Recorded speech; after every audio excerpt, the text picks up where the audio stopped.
ఎన్నో సంవత్సరాలు చూశాను కానీ కార్యకర్తలపైన దాడులు, హింసా రాజకీయాలు, అక్రమ కేసులు, వేధింపులు, కడాన సోషల్ యాక్టివిస్టులు కూడా ఇష్టానుసారంగా కేసులు పెట్టి హెరాస్ చేస్తే నిద్రపోకుండా వాళ్ళు కాపాడుకున్నాం.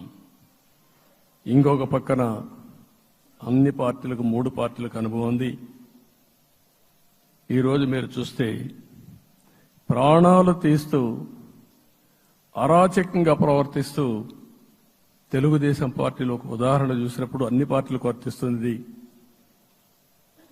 ఏదైతే మన పార్టీకి వ్యతిరేకంగా నేను ఆ పేర్లు చెప్పకూడదు కాబట్టి చెప్పలేదు, కానీ స్లోగన్ ఏమంటే కడాన మెడ మీద కత్తున్న జై తెలుగుదేశం అంటూ ప్రాణాలు వదిలిపెట్టే పరిస్థితికి వచ్చారు.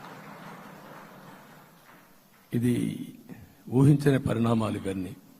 ఇప్పుడు కూడా కళ్ల ముందర తిరిగే పరిస్థితి వస్తుంది. అందుకే ఈరోజు మనందరం కూడా ఇవన్నీ గుర్తుపెట్టుకుని, నాకు జరిగిన అవమానాలు చూశారు.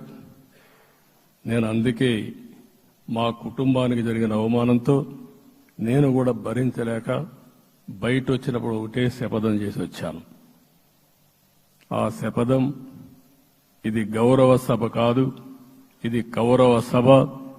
ప్రజాక్షేత్రంలో గెలిచి మళ్లీ ఈ సభను గౌరవ సభగా చేసి అడుగు పెడతానని చెప్పి శపథం చేసి బయట వచ్చాను.